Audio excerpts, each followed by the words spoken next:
প্রিয় দর্শক, আজ আমরা আপনাদের নিয়ে যাব আব্দুল্লাহ ইবনে রাওয়াহা রাদিয়াল্লাহু তাআলা আনহুর কবর দেখাতে, যা জর্ডানের রাজধানী আম্মান শহর থেকে 145 কিলোমিটার দূরে অবস্থিত।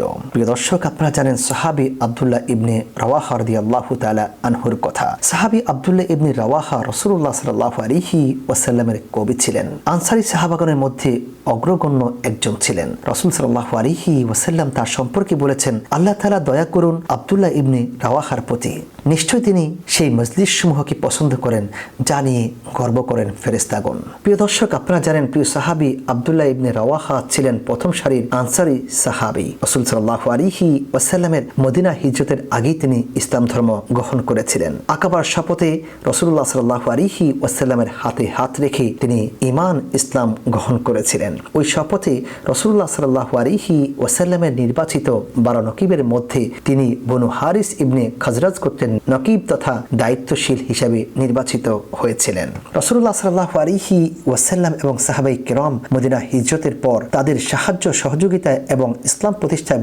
বলিষ্ঠ ভূমিকা পালনে আনসারদের মধ্যে তার ভূমিকা ছিল উল্লেখযোগ্য।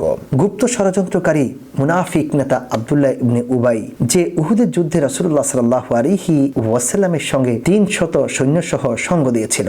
রাসূলুল্লাহ সাল্লাল্লাহু আলাইহি ওয়াসাল্লাম যখন উহুদের প্রান্তরের দিকে রওনা করলেন, পথিমধ্যে যখন আব্দুল্লাহ ইবনে উবাই কাফির মুশরিকদের সৈন্য সংখ্যার সংবাদ পেল তাদের সৈন্য সংখ্যা হচ্ছে 3000, তখন সে মৃত্যুর ভয়ে নেফাকি করে 300 মুনাফিক নিয়ে রাসূলুল্লাহ সাল্লাল্লাহু আলাইহি ওয়াসাল্লামের সঙ্গ পরিহার করেছিল। প্রিয় দর্শক, আব্দুল্লাহ ইবনে উবাইকে, যাকে তার পূর্ব থেকেই তার ভক্তরা মদিনার শাহী মসনদে বসানোর স্বপ্ন লালন করে আসছিল, ইসলামের বিরুদ্ধে তার নানা ধরনের ষড়যন্ত্রের প্রতি খুব বেশি সচেতন ছিলেন তীক্ষ্ণ দৃষ্টি সম্পন্ন বিচক্ষণ এই সাহাবী আব্দুল্লাহ ইবনে রাওয়াহা রাদিয়াল্লাহু তাআলা আনহু। গোটা আরব সমাজে মুসলিমা বিশেষ কিছু লোক ছাড়া সাধারণ মানুষ লিখতে জানত না। আব্দুল্লাহ ইবনে রাওয়াহা রাদিয়াল্লাহু তাআলা আনহু ছিলেন সেই বিশেষ ব্যক্তিদের একজন যারা লেখা জানতেন। এর পাশাপাশি তিনি অসাধারণ কাব্য প্রতিভারও অধিকারী ছিলেন। ইসলাম গ্রহণের পর সেই যোগ্যতা তিনি কাজে লাগিয়েছিলেন দিনের জন্য, ইসলামের জন্য, কোরআনের জন্য এবং রাসূলের জন্য। যুদ্ধ জিহাদে তার রচিত কবিতা এবং তার আবৃত্তি মুজাহিদদের উজ্জীবিত করত। রাসূলুল্লাহ সাল্লাল্লাহু আলাইহি ওয়াসাল্লাম তার কাব্য প্রতিভার উপর বিস্ময় প্রকাশ করেছেন এবং মাঝে মধ্যে তার কবিতা শ্রবণ করতেন। তিনি বদর, উহুদ, খন্দক যুদ্ধ, হুদায়বিয়ার বায়াতে রিজওয়ান, খায়বার যুদ্ধ ও উমরাতুল কাজা সহ মৃত্যুর আগ পর্যন্ত সব যুদ্ধে রাসূলুল্লাহ সাল্লাল্লাহু আলাইহি ওয়াসাল্লামের সঙ্গে অংশগ্রহণ করেছেন। এক যুদ্ধে রাসূলুল্লাহ সাল্লাল্লাহু আলাইহি ওয়াসাল্লাম তাকে নিজের স্থলাভিষিক্ত করে মদিনায় রেখে গিয়েছিলেন। রাসূলুল্লাহ সাল্লাল্লাহু আলাইহি ওয়াসাল্লাম তাকে খায়বরের খেজুরের পরিমাপ করার দায়িত্ব দিয়েছিলেন। উতার প্রান্তরে শাহাদাত বরণ করা পর্যন্ত তিনি তার সেই দায়িত্বে বহাল ছিলেন। প্রিয় দর্শক, আব্দুল্লাহ ইবনে রাওয়াহা রাদিয়াল্লাহু তাআলা আনহু তার ঈমান ছিল অত্যন্ত মজবুত। আবু দারদা রাদিয়াল্লাহু তাআলা আনহু বলেন, আমি আল্লাহর কাছে এমন দিন থেকে পানা চাই যে দিনটিতে আমি আব্দুল্লাহ ইবনে রাওয়াহাকে স্মরণ না করি, কারণ তিনি যখন সামনের দিক থেকে আমার সঙ্গে মিলিত হতেন আমার বুকের মধ্যে হাত মারতেন, আর পিছনের দিক থেকে মিলিত হলে আমার পিঠের মধ্যে হাত মারতেন। অতঃপর বলতেন, একটু সময়ের জন্য বসুন আবু দারদা, একটু সময়ের জন্য বসুন, কিছুক্ষণ ঈমানের আলোচনা করি।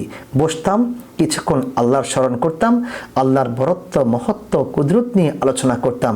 এরপর আব্দুল্লাহ ইবনে রাওয়াহা রাদিয়াল্লাহু তাআলা আনহু বলতেন, বিদায়কালে, আবু দারদা, এই হচ্ছে ঈমানি মজলিস, এই হচ্ছে ঈমানের মজলিস, এ হলো ইসলামের মজলিস।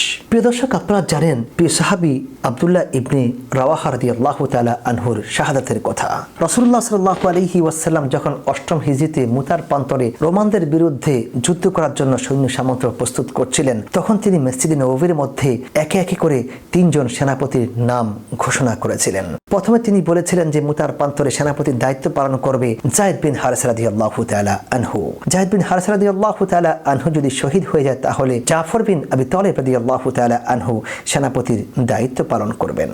যদি জাফর বিন আবি তালিব রাদিয়াল্লাহু তাআলা আনহু শহীদ হয়ে যান তাহলে সেনাপতির দায়িত্ব পালন করবেন আব্দুল্লাহ ইবনে রাওয়াহা রাদিয়াল্লাহু তাআলা আনহু।